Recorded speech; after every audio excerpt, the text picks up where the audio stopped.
O 30º dia da travessia. A arte do deserto. Texto de autoria de Yoskaz. Há dias que parecem existir apenas para nos contrariar ou nos testar.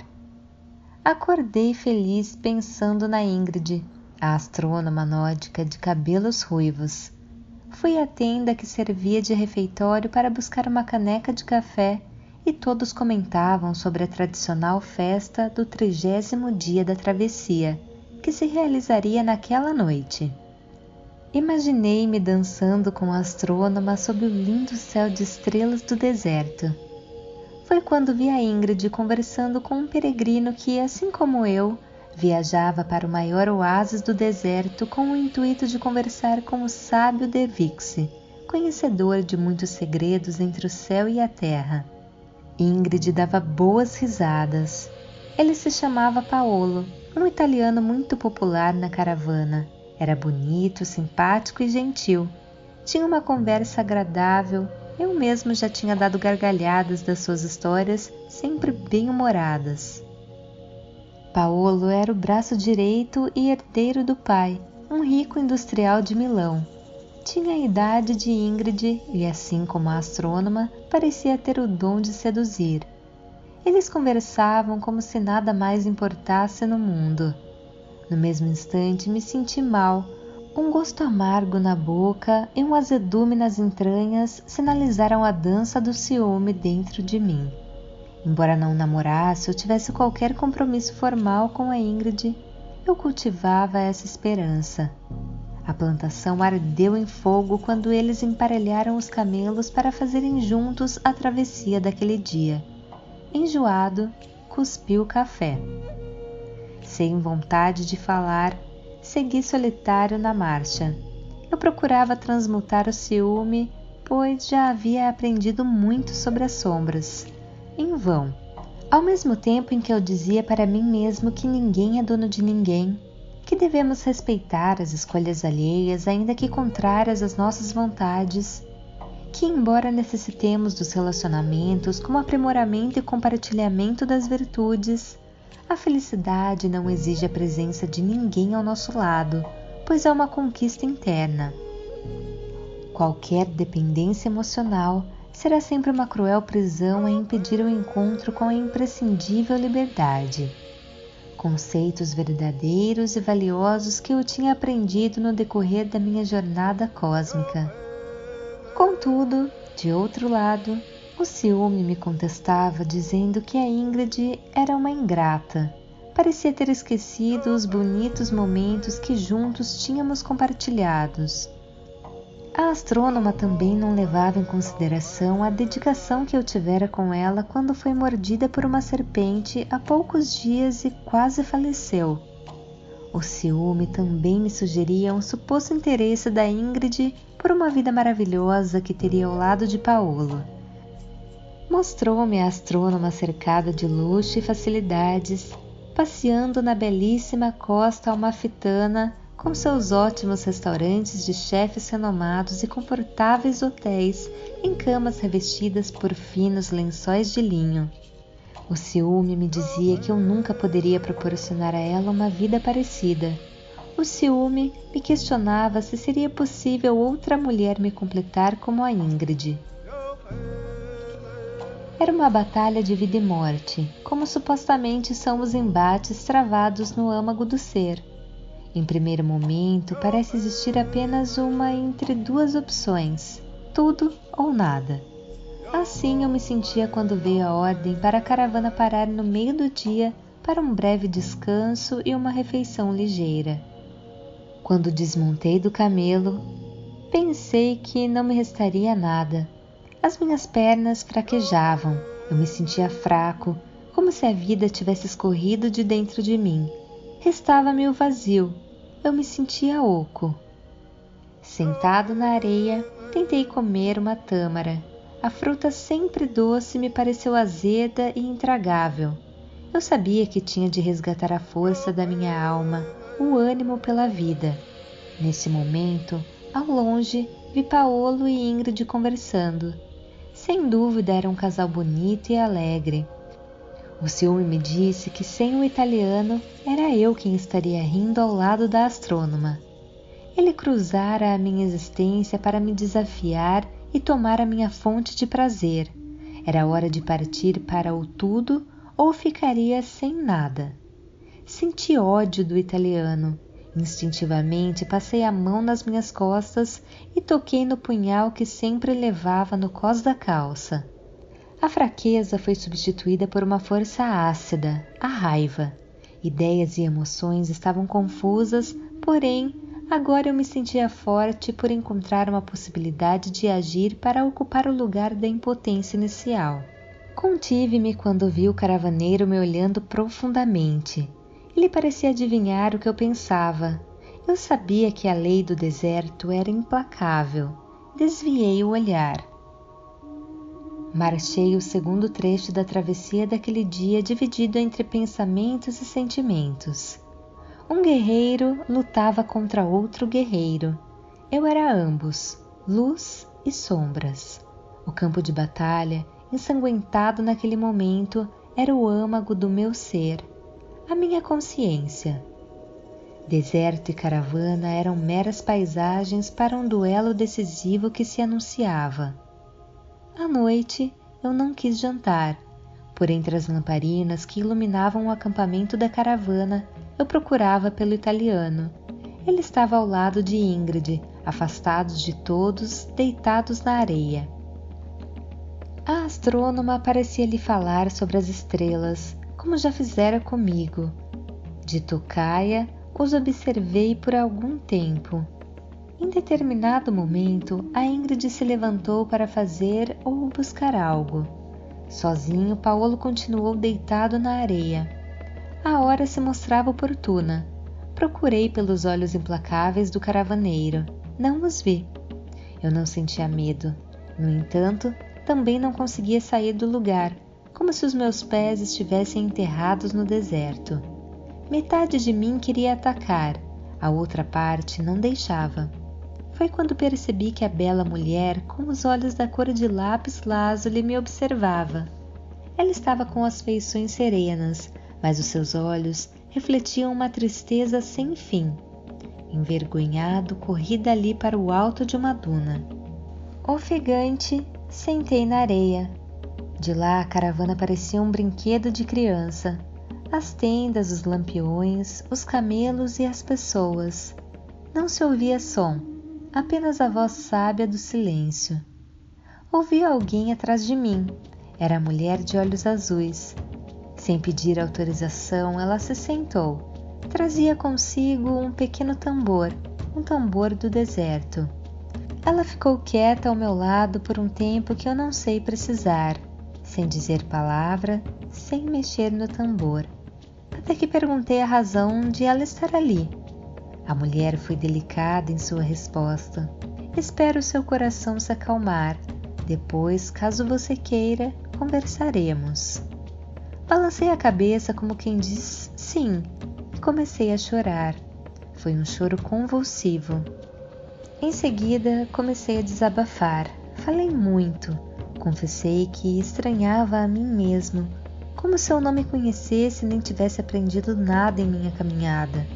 Os meus conhecimentos e sentimentos virtuosos e iluminados eram alternados com os conselhos insistentes oferecidos pelas sombras do ciúme, do ódio e do egoísmo. Ela apenas ouvia sem interferir, como quem sabe que o tempo, em verdade, não tem fim. Ouviu com infinita paciência até eu me cansar de ouvir a própria voz. Então, pediu para me deitar na areia e fechar os olhos. Ela começou a tocar o tambor, um instrumento sagrado para o magismo na tradição do deserto. Era um ritmo compassado, como se rufasse no compasso do coração do deserto. Ela pediu: concentre-se apenas no rufar do tambor. Permita que o seu coração bata no mesmo compasso do coração do deserto. Sinta os dois corações batendo como se fossem um só coração. Assim, todo o poder e sabedoria do deserto também serão seus. Passado algum tempo, falei que já não sabia se o coração que eu sentia era o meu ou o do deserto. A mulher perguntou: "O que você vê nesse instante?" De olhos fechados, confessei que eu me via correndo pelas areias do deserto como um personagem de um filme, perseguido por um bando que tentava me aprisionar. Quanto mais eu corria, mais eles se aproximavam. Em seguida, falei que o bando me encurralara na beira de um estreito beco de pedras. Acrescentei que eu não tinha saída e teria que me entregar ao bando. Falei que eu sentia medo, medo da prisão, medo do desconhecido, medo do vazio, medo de me perder de mim mesma. Argumentei que fazer parte do bando talvez desse algum sentido à minha vida. A mulher explicou: "O bando é formado pelo seu ciúme, ódio e egoísmo. Entregar-se ao bando é se deixar aprisionar. Não deixe que o medo domine as suas escolhas. Lembre, as suas escolhas irão te aprisionar ou te libertar." Gritei que eu não tinha saída. O bando era poderoso. Ela disse com serenidade: "Sempre temos escolhas. Logo, sempre há uma saída." Fez uma pausa antes de continuar. "Enfrente ou se entregue. Será sempre uma escolha. Morra de medo ou viva com coragem. Repita os velhos erros ou faça diferente e melhor." No passado, eu já tinha sido aprisionado nos cárceres não apenas do ciúme e do ódio, mas também da inveja e da ganância. Não, eu não queria mais viver experiências parecidas. Sim, para ser livre, eu teria, cedo ou tarde, de enfrentar cada uma das minhas sombras, seja em separado, seja em bando. Não fazia sentido adiar o combate se a coragem e todas as demais virtudes, as armas das quais preciso para a primordial luta pela vida, sempre estarão dentro de mim, pensei. Respirei fundo e decidi acordar a coragem adormecida, mas não bastava. Respirei fundo de novo para trazer também a compaixão, a humildade e o amor. Impulsionei um dos pés na enorme pedra que fechava o beco e corri em sentido contrário. Embora ainda com medo, comecei a me sentir forte. As virtudes trazem em si esse poder. Parti de encontro ao bando. Eu tinha decidido lutar. Nesse instante tudo pareceu mudar. A cada passo algo se transformava em mim. Na medida em que eu me aproximava do enfrentamento com o ciúme e o ódio, eu ganhava velocidade. Não, eu não estava mais veloz, exclamei para a mulher de olhos azuis. Em verdade, eu ficava mais leve a cada movimento. Bem próximo ao início da batalha, o medo tinha desaparecido de dentro de mim. No momento do choque, para o início da luta que eu acreditava de vida e morte, outra surpresa. Eu não atropelei o ciúme ou o ódio como quem se acredita forte, como um destruidor tanque de guerra. Eu me senti forte por outro fundamento. Eu os tinha sobrevoado. As minhas asas tinham crescido. O bando não podia mais me alcançar nem me fazer nenhum mal. As suas flechas não me atingiam, eram inofensivas. A coragem, a humildade, a compaixão e o amor me sustentavam no ar além da capacidade de alcance das sombras. Eu estava livre. Gritei para a mulher com os olhos da cor de lápis lazuli. Ela me alertou. Sim, você está livre, mas apenas por hoje. Se voltar a se arrastar, as sombras tornam a se agigantar e te aprisionam de novo. O tambor ainda rufou por algum tempo. Foi diminuindo o ritmo até cessar. Sentei. Disse que me sentia estranho, mas bem melhor. Falei que não mais sentia ciúme nem ódio. Também não sentia desânimo. Eu me sentia livre. A mulher arqueou os lábios em breve sorriso e me corrigiu. Apenas metaforicamente. Em verdade, ainda não. Diante da minha surpresa, ela explicou. O cerimonial mágico do tambor não transmuta as sombras de ninguém em luz. Essa é a batalha da vida de todos, uma batalha que precisa ser vivida no plano físico. Embora possamos ter algumas ajudas sutis, ninguém ficará dispensado de travá-la com a própria consciência através de cada escolha até o último dia da travessia. O ritual do deserto facilita a nossa luta ao afastar as energias densas e influências de má vibração que atrapalham o livre pensar. Pensar com liberdade é movimentar a consciência expandindo os limites da própria verdade, orientada pelas virtudes, sem condicionamentos, preconceitos, medos ou dependências de qualquer espécie. A metáfora da cerimônia que você vivenciou não o faz vencedor de nenhuma batalha, apenas o deixa em melhores condições para iluminar as próprias sombras. Não existe vitória sobre ninguém, salvo sobre si mesmo. Vale salientar que a vitória sobre si mesmo não significa a morte das suas sombras. Não faria sentido matar uma parte do próprio ser, pois você restaria incompleto. As sombras não morrem, elas são transmutadas em virtudes. No entanto, esse processo quase nunca ocorre de uma única vez. Tenha paciência, a natureza não dá saltos. Porém, a travessia é muito rica. Cada sombra, depois de bem trabalhada, se transformará em uma ou mais virtudes. A fragilidade do orgulho nos ensina sobre a força da humildade, por exemplo. Fiz uma pausa antes de concluir. Por isto, não podemos negar as sombras, pois abdicaríamos das valiosas virtudes. Sem as virtudes, estaremos incapacitados para seguir a travessia pelo deserto. O ciúme, por sua vez, nos ensina muito sobre a maturidade do ser. O ciúme pode se tornar o mestre ou o algoz do respeito, da liberdade e da dignidade. Qualquer tentativa de domínio sobre o desejo alheio é um ato de desrespeito à liberdade e à dignidade do outro e a você mesmo. Será preciso aceitar as escolhas alheias como atitude de respeito às suas próprias escolhas. Sem respeitar a si, não se respeita nada nem ninguém. Perde-se o norte, o ânimo e o sentido da vida. Estaciona-se na infância da existência. Falei que eu mesmo estranhara a dimensão e o descontrole das minhas emoções naquele dia. Confessei não ter me reconhecido.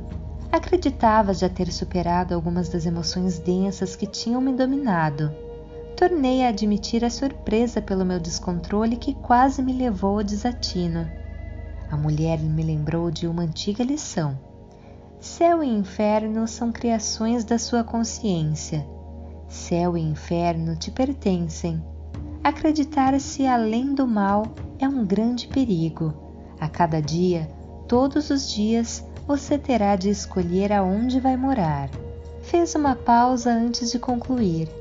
O cerimonial do tambor deixou você com um vazio. Aproveite a oportunidade para preenchê-lo com luz. Ou as trevas voltam a ocupar o antigo templo. Agora é contigo, é a parte que te cabe na arte da vida. Levantou-se e me deixou sozinho com o silêncio do deserto. Era preciso voltar para o acampamento. A festa pelo 30º dia da travessia já tinha começado. Do alto da duna eu podia ver as pessoas dançando, mas eu não ouvia o som das músicas. O vento soprava às minhas costas e levava o burburinho da caravana para longe dos meus ouvidos. Ao retornar, eu encontraria com a Ingrid e o Paolo, provavelmente dançando felizes e aos beijos. Uma situação fora do meu controle que não me caberia nenhuma escolha legítima. Nem por isto, e justamente por isso, eu não poderia me furtar da alegria pela vida. Quando a escolha do outro, cabe a ele suportar ou levitar sobre os efeitos da própria decisão. Assim também é comigo. Era hora de viver com isso. Era hora de superar os condicionamentos ancestrais de domínio sobre a vontade dos outros para aprender a ser digno e livre. Somente sendo digno e livre eu poderia viver em paz, ser feliz e amar incondicionalmente. Acreditar que eu sofria porque a Ingrid era indispensável à minha vida, por me completar como mulher nenhuma tinha conseguido antes, era uma ilusão. Se a incompletude era minha, logo cabia a mim completá-la sozinho, com virtudes que eu ainda desconhecia. Somente assim me tornaria completo, inteiro e pleno. Era preciso parar de transferir a responsabilidade sobre qualquer questão da minha vida para os outros, sob o risco de continuar a viver inseguro, repleto de dependências emocionais. Ninguém completa ninguém. Este é o engano que mantém a humanidade em longos aprisionamentos de sofrimento e dor. O ciúme não é apenas resquício ancestral de dominação, mas também uma absurda tentativa de preencher o próprio jardim com as flores alheias. Quando faço isso, deixo de ser as flores do meu jardim, a luz da minha alma. Em verdade, eu me completo através da mudança do olhar, no exercício das virtudes, na transformação do viver, na conquista por bens abstratos e intangíveis. Nas plenitudes, então, compartilho com quem as queira e sigo adiante, sem depender de ninguém, sem autorização de ninguém, livre, em paz, feliz, digno, amando a mim, ao mundo e à vida. Esta é a minha força, este é o poder do universo pulsando através de mim. Sentia-me pronto, com o ego alinhado aos valores da alma, retornei ao acampamento. Violinos e sanfonas animavam a festa. Todos bebiam, comiam, dançavam e se divertiam. Não demorou, encontrei com a Ingrid abraçada ao Paolo. Eles acenaram para mim. Ao menor sinal do ressurgimento do ciúme, eu o acalmei com os conceitos da luz com os quais eu tinha firmado compromisso em mim há pouco. Essa luz passou a ser minha. Senti-me pleno. Ofereci ao casal um sorriso, não um sorriso qualquer, mas o meu melhor sorriso. Eu estava sendo sincero. Eles tinham o direito de estar juntos. Eles tinham escolhido um ao outro, de coração. Eu desejei a eles o melhor da vida. A resposta é imediata.